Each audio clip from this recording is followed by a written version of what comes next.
How are you guys Great. today? So I recently found out that the library is on a potential chopping block for city budget issues. My son and I and my family use the library pretty frequently. I'm a stay-at-home mother, so we go a lot. And I'm really passionate about it. I grew up in a family, and I used the library a lot as a young girl, especially in high school and early college when I didn't have money to afford computer and internet, printers, things like that. I'm very passionate about the library being open to people of different socioeconomic backgrounds. And when I found that out, I felt like I had to get involved. I started a petition. Some of you may have seen that. It is mostly just to help secure, or at least to let you all know about this, and that we would like to see the libraries remain open, regardless of if the proposed levy fails or passes. I did want to, I'm curious why the museum and the library are on the same proposed tax levy on property value. While I value both the museum and the library, if I had to choose one, I would pick the library. I'm afraid that if they're on the same levy and it does not pass because people may see the increased property taxes and be wary of passing it, that they would close the doors to both the library and the museum. And I do appreciate that Monmouth is not that far away. They also have a library. I understand that. But there are very many people who maybe can't get to that library for various reasons. So I just wanted to bring attention to that issue and let you know that I'm very passionate about this. And I will be attending your city council meetings and continue to bug you about this, as well as continue to post on Facebook and pass out flyers to local businesses. It's really important for me that their library remains open, and I just wanted to be here today to let you guys know that I'm not alone in this. I have about 175 signatures already on my petition to petition the city council to find other methods of funding the library. I've also not done a lot of research. Like I mentioned, I have a 3-year-old son, so he keeps me pretty busy. But I spent about 15 minutes today just doing a quick Google search on different kinds of grants that the city can obtain. I have about a list of 5 different grants. They aren't huge. I realize that's not enough to keep the library open, but it can support, it can support the library. And I would really hate to see it close. And I know I'm not alone in this project, and I may not be in full force today with my 175 other counterparts that agree with me on this subject, but I will remain here in their stead to make sure you guys understand that it is an important cornerstone of our community. Thank you for taking the time to come in. I appreciate it. Okay, our next public comment is Vicki McCubbin. Good evening, welcome to City Council. Thank you. Good evening, Mayor, City Councilors, and City staff. My name is Vicki McCubbin, and I'm a resident of Independence. I'm here to thank you for the letter of support you provided Church at the Park at the April council meeting. From the church's website, I found informative details regarding funding, spending, staffing, security, screening, and organizational successes. Their funding is supplied by a variety of sources, including the federal government, state of Oregon, city of Salem, foundations, businesses, and private donors. As a 501c3 organization, they must operate under strict spending guidelines. For example, restrictions under state contracts require that 85 to 90% of the funding goes to direct guest support. Contracts are often on a reimbursement model, and some contracts only reimburse for 10% of the overhead, even if more is spent. According to the church's 2023 financial statement, and I'm rounding slightly, total expenses were $8 million and $1 million was for administrative costs, which comes to about 12.8%. The majority of Church at the Park budget, about 66%, by intent, does go towards staffing, which is available 24/7 to residents because, and I quote from their website, our goal is not just to give people a place to reside. Our intent is to give people a safe, sanitary, and supportive place to reside while they work on taking steps towards long-term stability. Church at the Park attributes their success in helping people exit homelessness to maintaining a well-trained staff that are provided with robust quarterly training opportunities so they can better provide day-to-day support, case management, and other vital services. The 85 staff members have a variety of expertise in formal education, including some who have lived a homeless experience. Additionally, the church provides on-site space for partners to provide services. Church at the Park understands neighborhood safety is a concern for communities, and so they take a proactive approach for guests and neighbors by staffing 24/7 and providing a licensed security team that responds to non-emergency safety concerns on property or in the neighboring vicinity. Video surveillance and key partnerships with emergency responders. Because of these measures, there has been minimal neighboring impact from existing transitional housing. Regarding the people who can reside in this transitional housing, Church at the Park prioritizes folks who are the most vulnerable, which is important, considering factors such as their age, if there are children in the household, chronic health conditions, and support for those fleeing domestic violence. Additionally, staff work with incoming households so they clearly understand behavior and safety expectations. Do you have a sentence or two?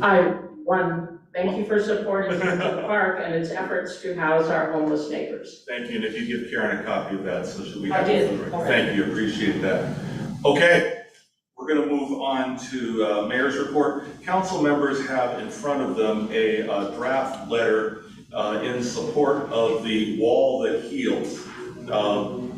City, along with American Legion Post 33, a number of veterans, and a number of folks in the community are working to bring the Wall That Heals, which is a 3/4 size Vietnam replica of the Vietnam Memorial Wall from Washington, D.C. We're applying to be able to have it here in 2025, here in Independence. We are securing, as part of the application, letters of support, and that is what council members have in front of them tonight. And do you have any questions? This seems pretty straightforward. I would appreciate the council's support on this so we can add this to the packet because it goes out in less than 2 weeks. You want a motion on this or a consensus? Why don't we do a motion that's very clear? I move to approve the letter as delivered to the council in support of the Wall That Heals. Second. I have a second by Roden, and it was a competition. Any discussion? And I just want to say I really appreciate it. It is, I get a chance to work with this group. It is very, it's very motivational to see so many people working together. All in favor signify by saying aye. Aye. And opposed. Motion carries. Thank you very much. Under my report, since it's been a while since we met in a council meeting, I have a little bit of a lengthy report on what yours truly has been involved with. I had the opportunity to attend the Monmouth Independence Chamber of Commerce Community Awards, and that was always an enjoyable activity. And Brew received an outstanding business award there. Attended the West Valley Hospital Scholarship event at the hotel. Had the opportunity to talk to a number of people through the hospital about the importance of healthcare and healthcare professionals needed in our community. I had the pleasure of serving on the interview panel for the Monmouth City Manager, and they hired what I believe is a really good person to be a manager for the city of Monmouth. I know that is going to work really well, helping continuing the interface between our two staffs.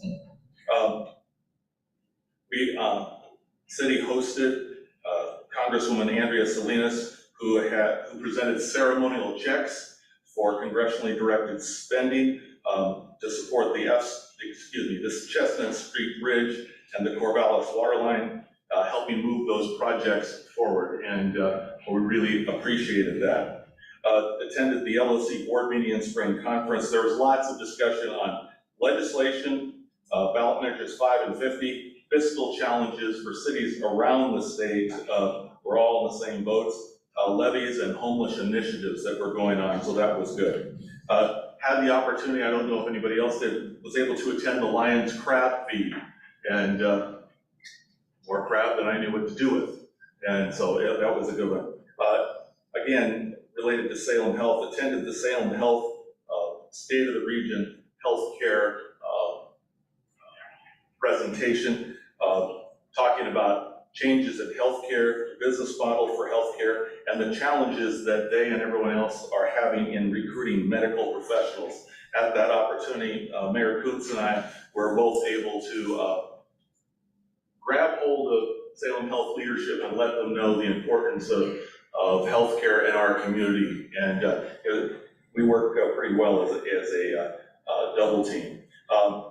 Speaking of working with Mayor Koontz, we held a mayor's town hall at Central High School where we shared information on both cities and answered questions from the assembled seniors there. That was really good. Attended the annual GATE fundraising event, serving youth in the community, and that was an enjoyable experience. I was invited by the governor to attend a bill signing last Monday in Portland for where she signed bills providing money for affordable housing infrastructure. And I had the opportunity to talk to her personally at some length about the importance of sewer, water, transportation, infrastructure. And while humorous there, it was very interesting. There were about 10 mayors there all together, and they do the obligatory pictures, you know, everybody together, mayor with governors and everything. So when all 10 mayors from around the state representing the coast, the mountains, the valley, and other places, when we did the picture, it was 1, 2, 3, infrastructure. And it was very interesting because she looked at us and said, you folks are all online, on target, on message. She was very impressed with that. The legislators at the event also heard. They're getting the message about infrastructure. I just mentioned a little bit about the Wall That Heals, and that application is going in towards the end of this month, and we hope to hear on whether we are going to be able to host the Wall That Heals in 25 sometime by the end of the summer. Late last week, had a chance to be over at Ash Creek Elementary and help with teacher recognition. Attended the Oregon Community Foundation Awards, an annual meeting in Portland, and was honored to have been introduced among just a couple of other elected officials. And we again had the opportunity to talk with leaders from around the state, talking about, what did we talk about? Infrastructure and the importance. And as many of you probably did, attended the Touch a Truck on Saturday. I was there as a volunteer for the food bank, but as you know, in a small town, you talk about everything. And so, and then after did my stint there, I did have an opportunity to speak to a group of adults and kids at the museum, talking about both the Olympics and our city. So that's what yours truly has been up to. And now I'll turn it over to our city manager for her report. Thank you, Mayor.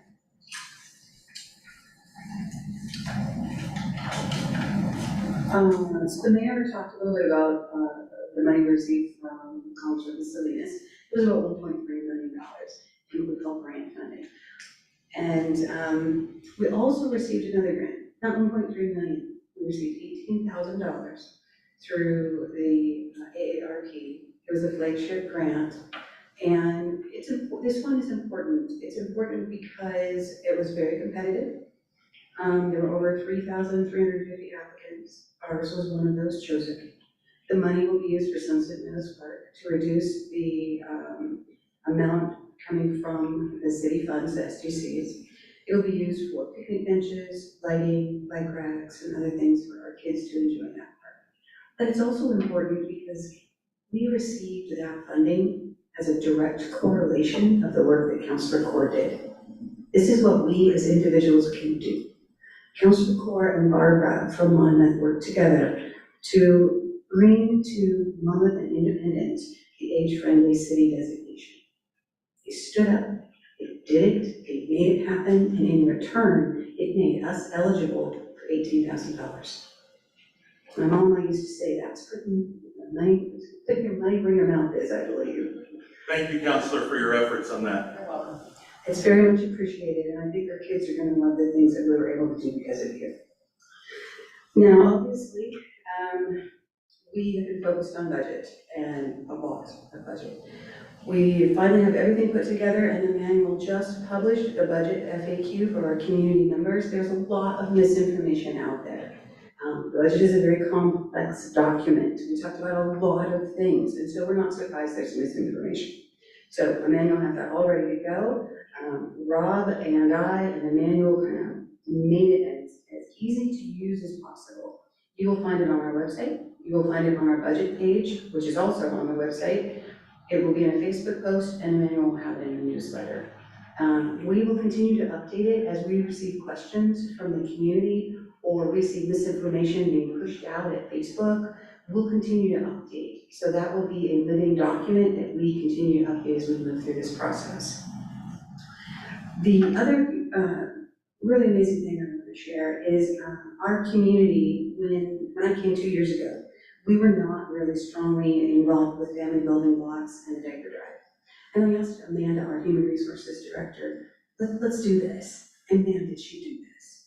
So the last 2 years, we have been heavily involved. And once again this year, our community, our employees, donated a very large amount of diapers. And we donated it for kids who would not have them, for families who would not have them, for families who had to choose between food and diapers. And this gives them that opportunity to have both. The letter we received is long, but I only want to read one little part. We're grateful for your support and hope you take pride in the impact your gift makes to break the intergenerational cycle of abuse and neglect through strengths-based trauma-informed services to children and their families. Your investment is keeping children safe and families together. Again, it's a little thing, but it makes a big impact. So we're very proud that our employees and our community took a really big part in helping all of our youth. Next, Karen, is our cheat sheet. So when we were, Karen read that, I preface this. When we were at budget, we kind of realized that we needed to have something about Robert's rules, right? A cheat sheet. And Karen, being her amazing self, went out and found this great cheat sheet. It doesn't have everything, mind you, but it has some things. And it's things that can help all of us as we move forward. And I want to remind you that when you all took your oath of office, you agreed to support the charter and the ordinances of the City of Independence. Now, Ordinance 1560 contains our City Council rules and procedures. And you'll find CP 2.01.03, section 2.9.1, where it states that Robert's Rules of Orders will be used, right? So we're trying to comply with our council rules. If you look at this, it tells you some of the big mistakes: speaking twice in a row, not seeking recognition, speaking directly to another member, interrupting another person. And then it talks about inappropriate remarks, personal remarks, insulting language, vulgarity, and attacks, inflammatory language, criticizing past actions, remarks that are not germane or relevant. And then it gives you all, as you go across that line, what to say when that happens. So it can help all of us to follow Robert's rules, which are a part of the ordinance that we've all agreed to support. So we're hoping this will help. And we've added this to our list of training. So Karen and I are still working on trying to get training for all of us. So we're hoping that in the meantime, this will be a cheat sheet that we can use. Yes, ma'am. Did you feel that this abuse occurred during our budget meetings? This just happens to be a cheat sheet that was available, but what we noticed is that there was a lot of not understanding of Robert's rules. So not one particular thing, but that we all need training, and this was the cheat sheet that was available. And part of that is I need to be a little bit more disciplined on following some of that. So thank you for the reminder. Sometimes get a little comfortable and a little casual, and I need to do a little bit better job of that sometimes. Well, Mayor, thank you for saying that. I think you are extraordinary at what you do. Karen, I believe you are next up on the agenda. So what I'm gonna do is I'm gonna cede a little bit more time to Karen, to come up here and talk about a great idea that I think she had, a great idea that she had that I think you will like. Well, I don't know if it was a great idea, but a couple months ago, on the city recorder's listserv, there was a lot of talk about what was happening at some council meetings and stuff. And surprisingly, even in small towns where everybody knows everybody and gets along, but there might have been some people that weren't necessarily into decorum. They were having meetings actually being interrupted by people shouting and screaming, causing a disruption in cities as small as 1,500 up to our really huge cities. And so what some other cities have done is suggested at least a decorum statement. And so this is one, I've taken this directly from the city of Rockaway Beach, and I'm hoping that the council will consider allowing me to put it on the door. And it says, "Welcome to the Independent City Council meeting, request for community decorum. The City Council and staff want our business meetings to be a safe place for all to attend and share their opinions, a place of common courtesy and civility. As such, we request all people in attendance at meetings, prior to meetings, during breaks, and after meetings to respect those in attendance and the opinions of those with whom you may disagree. This will enable our community to establish an environment wherein all issues and opinions may be fairly considered, and decisions, though sometimes difficult, will be made in a spirit of mutual respect for all community members, no matter our differences." And me, I feel very fortunate. I don't know if you guys remembered or knew, but I celebrated my 24th anniversary with the city this month. And I can't recall at any time that this statement might have been needed. We have a wonderful city, and I love living here and I love working here. But I would like to have this to be something proactive rather than reactive. So that's my agreement.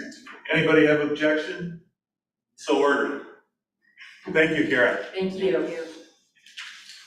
Okay, and I think we have a staff presentation.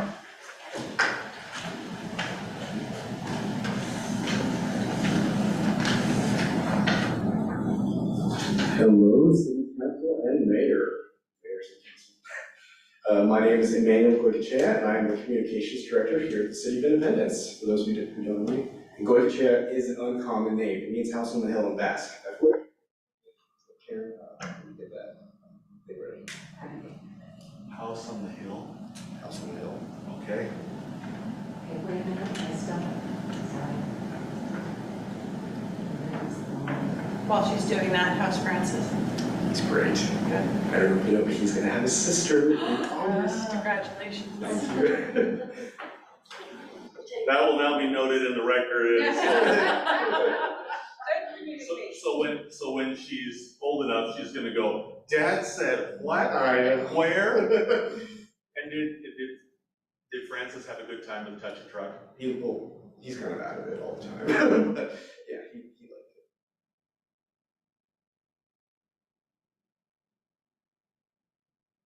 Tech takes a little bit. We want to make sure that it gets onto We, YouTube, Zoom. we get it. I'm still happy we're all in the same room. I gotta tell you, during the time when when everybody was online except yours truly was sitting here by himself chairing the meeting. I really celebrated when we got back together for in-person meetings. Yes. It's almost there. Almost there. Almost.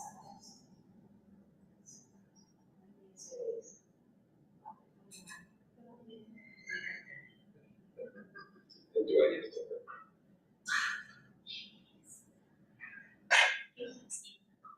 Sorry. It works.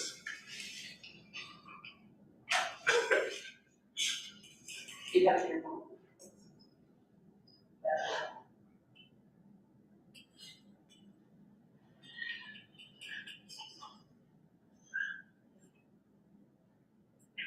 So you have to be nice to Karen, so she'll push the button. So I just, okay, yeah, that's fine. Okay. So again, my name is Emmanuel Chen, and I'm the Communications Director here at the City of Independence. Next, Karen, please. So this is just a brief excerpt from my job description. Just a reminder, I included this in my last presentation last year, but I'll just read it to you. Again, my duties are not limited to what is listed here. There's a whole slew of them, and then there's the other duties as assigned as well. But the Communications Director position is responsible for developing, coordinating, and executing city communications, public information, and marketing projects for city departments.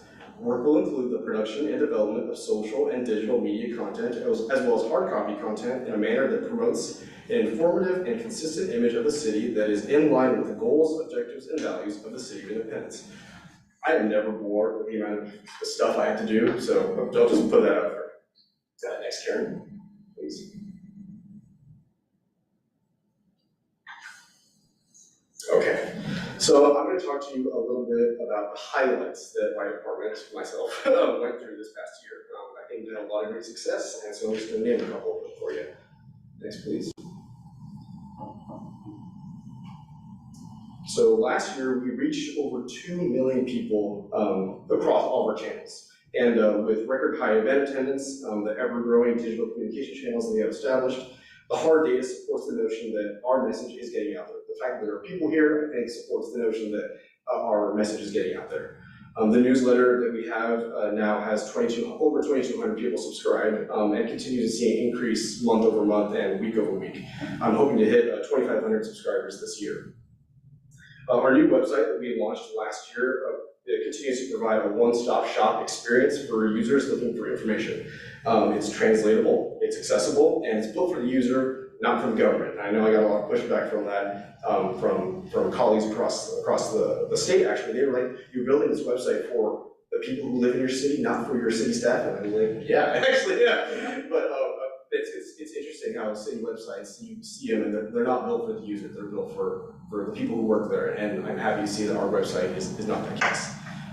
If you've seen an increase in emergency communications, it's because we've done our best to implement a system that notifies folks on whatever platform they use. So we do like to leverage our police department Facebook page for a lot of those emergency communications. You may have seen when there was a plane crash that happened last December that we were updating that page quite frequently, and I was very happy to see that people were taking the information that was put there and spreading it amongst their community groups and to their families and whatnot. So I'm very happy to see that people are seeing our channels as a trustworthy source of information. And again, those channels are also used for special enforcements that we may have within our police department or fire district. And then lastly, I received the Communications Award from the Oregon chapter of the American Public Works Association last October. And this was a very humbling honor that I received. And that committee that put that honor on us was made up of communications professionals across the state. And they chose us for recognition. I just found that to be a really huge honor. And if anything, I believe that's an indicator that what we're doing here is succeeding, and it's been affirmed by other folks within my profession. So I'm very happy to see that. Next, Karen. So I'm just going to provide a few data screenshots for you. Again, this is kind of in the weeds stuff, but the top one is our social media reach. The one below that is our website reach. The one below that is our YouTube analytics, and then the one to the right that's kind of off put there is our newsletter analytics. You can't really, it's kind of small right there, but we have hit 57,000 individual sends from our newsletter, which I think is pretty impressive. And then we've had 32,000 opens from those newsletters, and then over 3,500 clicks. So, and again, the clicks, I wouldn't get too rested on them just because a lot of the content we put in there may not require a click, it may just be purely information. So I think that's all really exciting to see that there's growth and a lot of engagement happening on a lot of our communication channels. And so I wanted to take a different approach for this this presentation because I can just like put numbers at you and they don't really mean anything, but I want to show you a little bit about what I do. So I'm going to walk you through the process of one of the tasks that I'm tasked with, which is creating and editing videos. Because we've seen a lot of success with video content that our audience, our community likes to engage with. So, and again, I'm not a teacher. My wife got her master's degree and she was a student teacher. So again, forgive me if I'm unclear with a little bit about this stuff. It's kind of high up. So, we'll walk you through how I edit one of our videos. Looking back on 2023, our department responded to about 9,100 events. This resulted in roughly 2,000 investigations. Of those, we made 418 arrests, of which 176 were juvenile referrals. Too slow? Too fast, if you can believe it. I went the wrong way. 76 juvenile referrals. Okay. I keep moving, you're not going to be able to piece this together. All right. So go from that to this. Looking back on 2023, our department responded to about 9,100 events. This resulted in roughly 2,000 investigations. We made 418 arrests, which includes 176 juvenile referrals. We wrote 508 traffic citations, and we had 30 arrests for DUII. So that was a little clip from our first Independence Police Department video newsletter that featured obviously our very own Chief Bob Mason.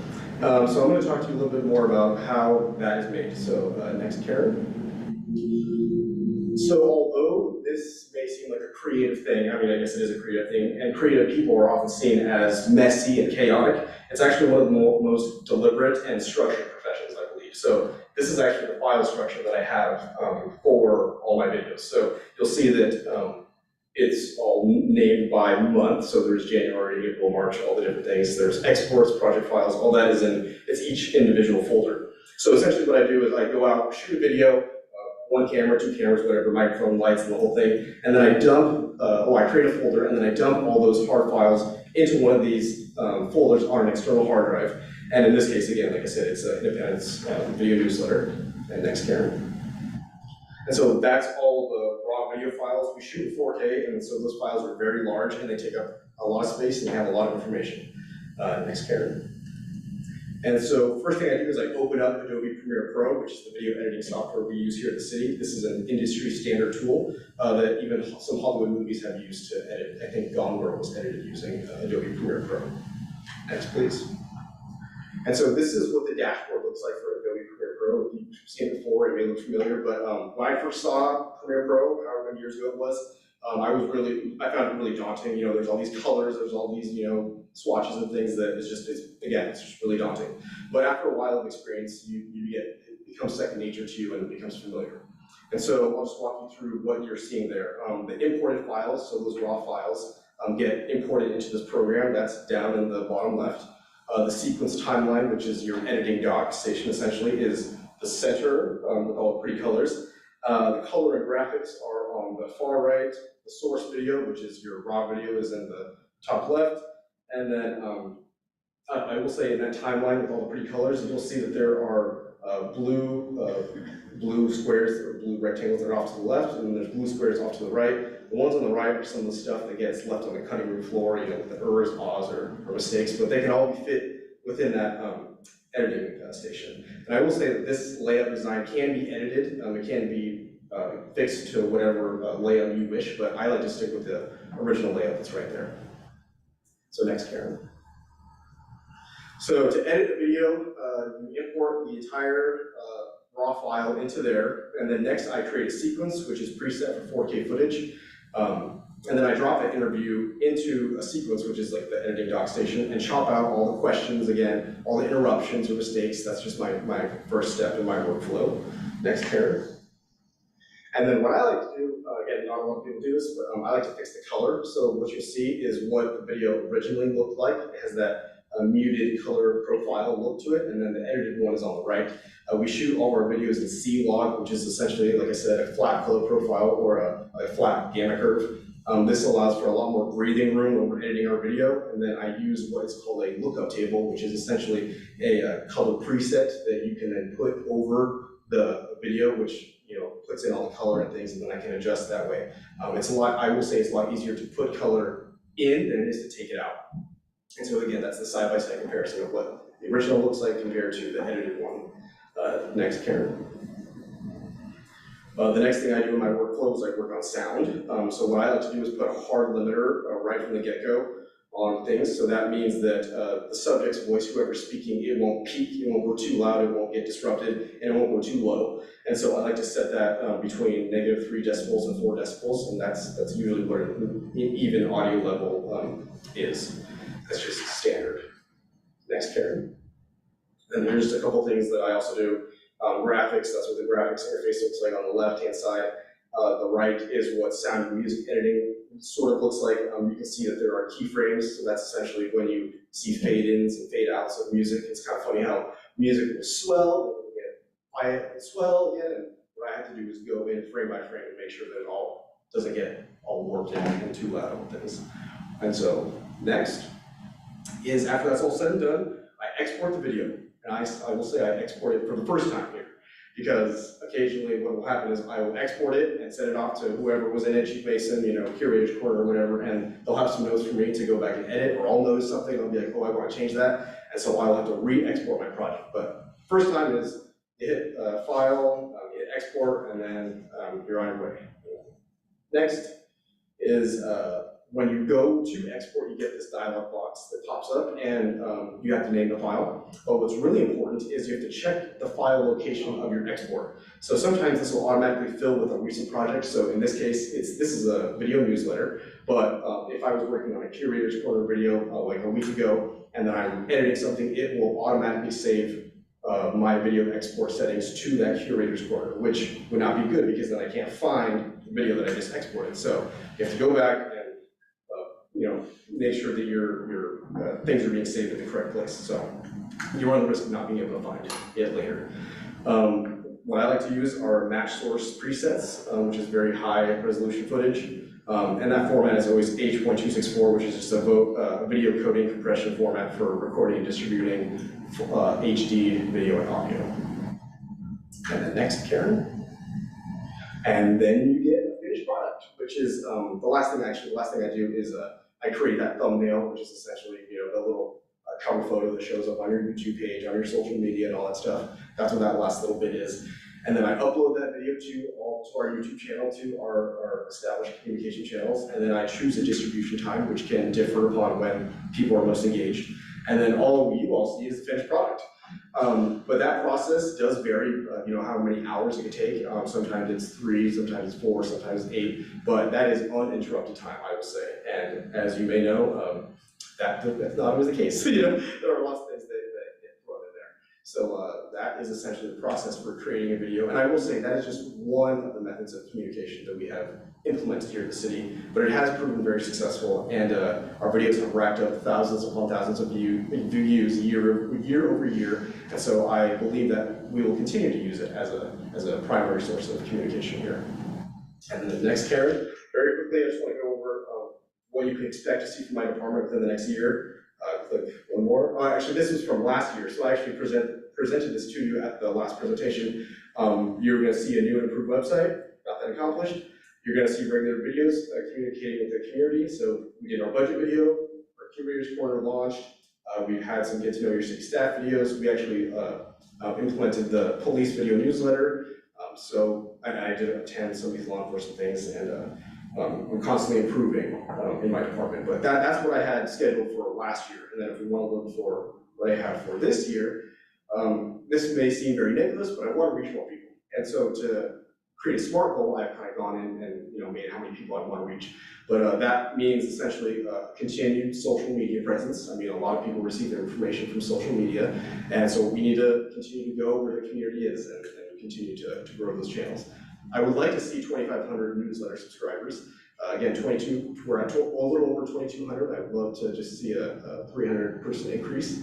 And then, again, consistent attendance at city-sponsored events, so continuing to see people come to our concerts, come to our trick-or-treat and museum events and what have you.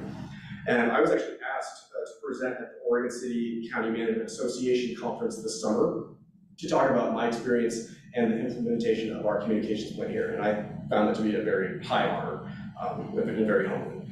And I will say again, we're always in a constant state of learning.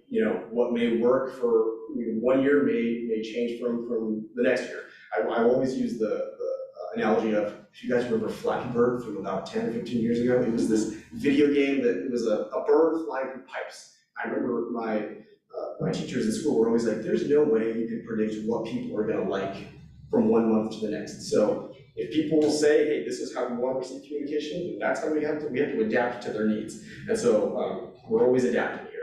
And you can't predict what people are gonna want. So next. And then my last thing is I want to ask a favor of all of you to help me get the word out there about all the different things that are happening here at the city, because I am a department of one. And so if I could leverage all of your constituents, your community groups that you have, and help get people involved and informed, that would be extremely helpful. So I encourage you to invite people to sign up for our city newsletter. And if there's any sort of technical problems they may have, I encourage you to sit down with them and plug in their information for them. I encourage all of you to follow us on social media if you haven't, to subscribe to our YouTube channel, and anybody who's watching, please subscribe so that you can receive that notification whenever there's a public meeting, to get involved that way. And then again, if anybody has a question, please send them my email. It's right there. My phone number is right there. I'd be happy to talk to any resident or anybody who has a question. And I will say again, it's easier to destroy than it is to create. And so I implore you that you would help me create something that is special for residents and perhaps visitors here at the City of Independence, and give that personal touch to folks, because again, I am only one person. And with that, if you have any questions, I'm happy to answer them. Oh wait, that QR code, go back to that, Karen. If there's anybody who wants to sign up for the newsletter, that's my QR code leads you to, so. Great. There you go. Sorry, that was a lot, but. It's interesting. God, and you make Chief Mason, we better get his autograph now. Yeah, because you know he's gonna be a star. So, quick question. Yes. Can you, I don't know, make something pretty? Our newsletter is wonderful, subscribe here, that you could send to us that we could then post on Yes. our social medias? Yes, I believe it's pinned on our Facebook page, if I remember correctly. There is do you ever feel like you're getting missed out on things? Oh, There's okay. like a little graphic there that's in English and in Spanish, that you can Which send. I probably went by because I Yeah, already subscribed. Yeah, there you go. So I would encourage you to look at that, and you can just save it and spread it amongst your groups. There's one way to do that. I will say I did have that I wanted to start a newsletter campaign this upcoming fiscal year to get people, it would involve like leaving physical things at the Brood or wherever, so that people can just hit that QR code and sign up that way. Coasters. Councilor Court? Emmanuel, I'm your biggest fan. I appreciate it. In your analytics, if I read the slide correctly, the opens on desktops far outweigh mobile. It does. What do we do about that? Are people checking it at work or something? Maybe they are, I don't know. I would have expected it to be just the opposite. It's really hard to say, it is extremely hard to say why that is. Maybe it's easier to read on your desktop. I read the newsletter on the desktop. I don't really look at it on my phone, so I don't know. I don't have the information for you, I'm sorry. But yeah, well, it is optimized for mobile, I will say that. It's not like we're leaving that behind or anything. Okay, thank you for taking the time to share with us. Likewise. Okay, we have our next item of business is under unfinished, and Sorry, Mayor, I was multitasking. that's all right. Did you want to remind us briefly, or somebody's reminding us briefly? Yes, Karen will, as she comes up. Thank you, Mayor. We'll get you twice in one night. Yeah, this doesn't happen very often, so it's kind of fun to be in front of all y'all. So before you is the second reading of Council Bill 24-03, and it is amending the development code. And basically, if you remember what it does, it's taking all the different spots that talk about land use approval extensions, and putting it in one spot, and having the same criteria applied to all applications, so a tier 1 application will have all the same, and then tier 2 will have all the same. And for instance, I believe it was Historic Preservation Commission approvals lasted forever. But so now we'll make them have the same kind of approval limitations as other planning approvals. So So that's what the first reading was to change all of that. And at that meeting, a new section 7 to the ordinance was distributed, and it was agreed to include that in the ordinance. And I just wanted to read that section 7 one more time so you understand what that's doing. It's amending to read as follows. Unless appealed, planning commission decisions shall become effective on the 13th day after the date the decision is rendered. The applicant may then proceed with final surveying in preparation for final approval. That was already in the code. There were 2 more sentences after that, and those 2 sentences were stricken in order to make this a cohesive piece of legislation. So, that is where we're at, and hopefully, the second reading and adoption will happen tonight. If you have any questions. We have a second reading. This is an action item. I have a question. Did this go before the historic? I believe it did, but I don't remember. I don't believe this was the one that was intended to go before HPC. That one has not been brought to you as yet, but it did go before that. Yeah. Oh, you're talking about the other. Oh, Yeah, that's a different one, Counselor, and it did go before them, and when Fred is available to be here, then we'll bring that. Yeah, it's, right now it's currently scheduled to be the first meeting in June. Okay. Yes. I think I did ask that they all go, but you guys all voted a certain way. That's why we're reading it a second time, right? Mhm. So it was asked to go before historic, but everyone decided no. Okay. I think is. Thank you for that Thank you for the clarification. I'm bringing this for Fred, so I'm not exactly sure. Okay, this is, if someone would like to make a motion here. May I? I move to read the proposed ordinance, Council Bill number 2024-03 for the second time by title only. Second. Motion, second discussion.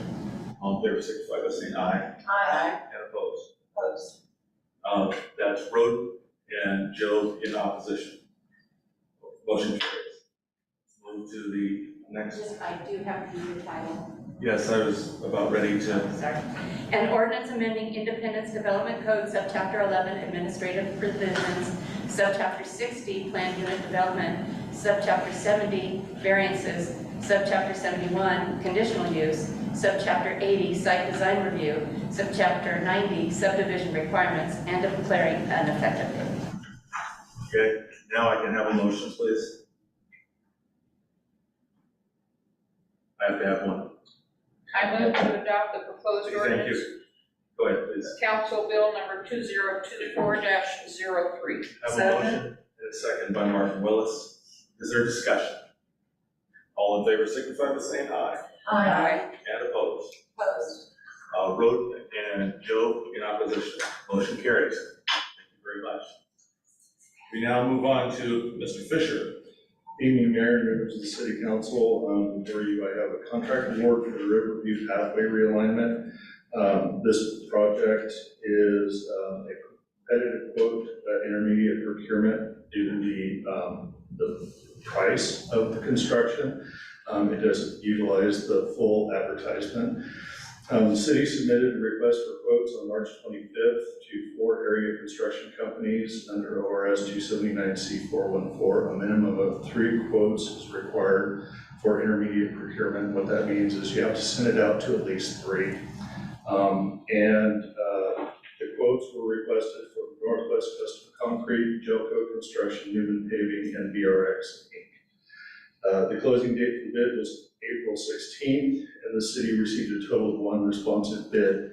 We did reach out to the bidders, and they were either non-responsive or informed the city that they wouldn't be bidding due to existing numbers of projects. They were too busy. BRX came in at $94,704.05, and they're the lowest responsible bidder. We did not receive any protests on the award, and I have 2 options for you: to authorize the city manager to execute the contract, or to reject all bids in accordance with ORS 279C395. Do you have any questions? Questions for the presenter, please? I'm just assuming this is dangerous to people that are on the path if we don't get this fixed. Like Yeah. at some point, this is gonna fail completely and then cost more money. Yes, as storms continue and that erodes, there's a chance of that pathway actually falling in. And then the state will come back and say, you need to remove the concrete from the waterway, which we would have to go out and hire a contractor to do because we don't have the equipment or expertise to do that in-house. And I appreciate this coming before us because I have been approached a minimum of 4 times in different public places, twice by someone with photographs on their phone saying, look at this, and twice by people who were very, very concerned about the walkability and the safety of that.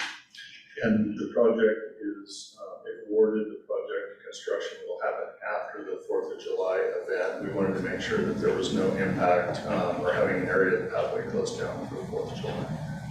Question, go ahead, Counselor. Can you describe what the path will look like after? So if you're walking across the bridge, I know where it's at. the pathway goes up and then the erosion on the bank is right to the right. This will, in the little flat spot before it goes up the hill, it'll actually veer over to the left closer to where the trees are at. The slope will actually change a little bit. It'll be a little bit more ADA friendly.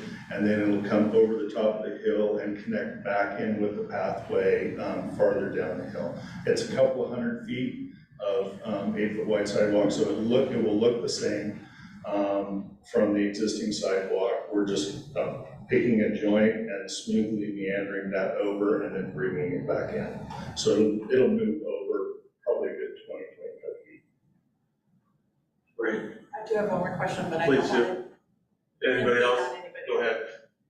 What fund does this money come from? This comes out of the Parks Fund, which is general fund, because it's not a capacity increasing problem. It's not Parks SDC.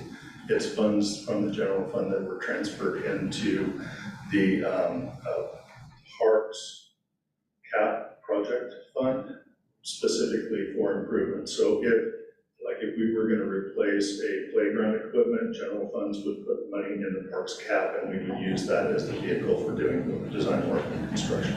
So it's general fund money.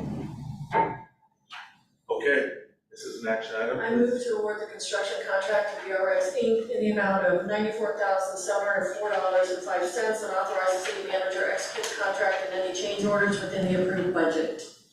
Motion? Second by Schwartzler. Discussion?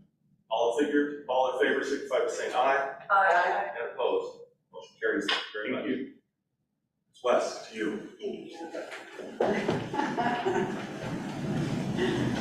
Thank you, Mayor. Okay, we're all aware of the Paths Advisory Board, and you as council appointed me as the representative from the City of Independence. We did that because at the time, the Paths Advisory Board was just getting set up, and they needed an operational hand to help them get set up and move forward. And you know what, I apologize, I know you know what our community members don't, so let me back up. My apologies. State of Oregon, through House Bill 4123, granted $1 million to Polk County to put together a pilot project on homelessness prevention within rural areas.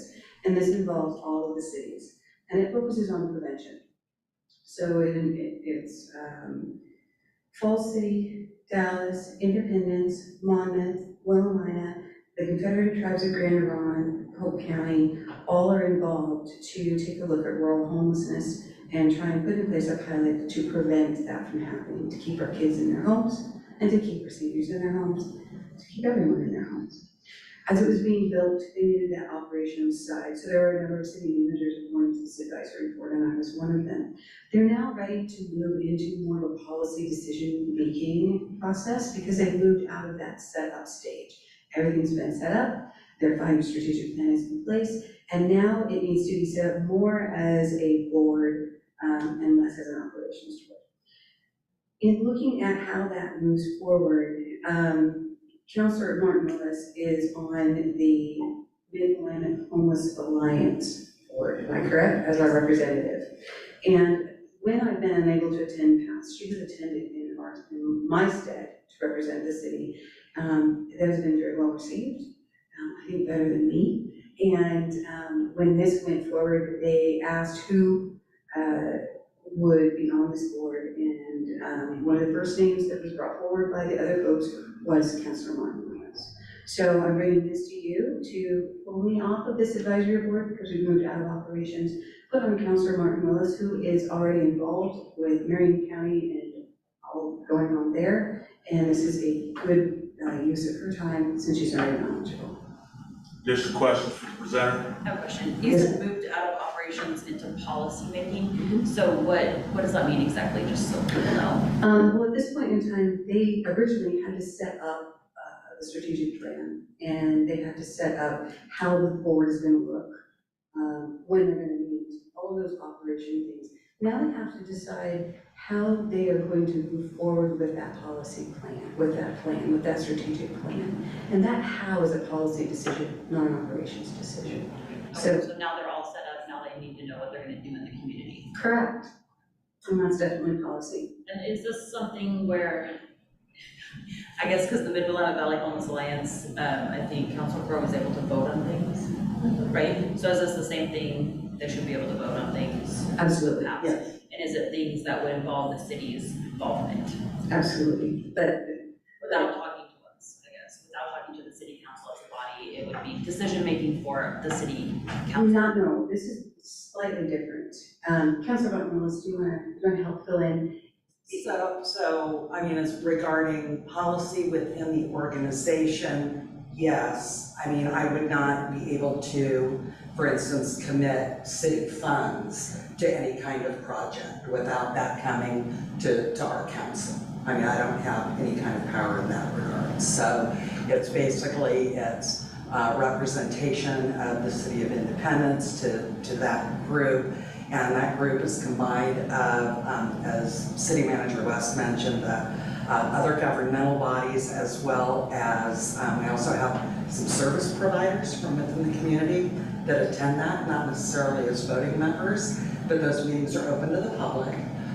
So anyone's able to come and ask questions. So basically, I'm just providing a representative voice, and then I'll have the opportunity then to bring back what PATS is doing along with the Mid-Willamette Valley Homeless Alliance back to council as Councilor Court used to do. Okay, so anything that the city is responsible for needs to do, you would bring it back? Oh, And absolutely. then everybody would go to the city council, whatever Yes. city council's here at that point? Yes. And would vote on that, okay. Thank you. Correct.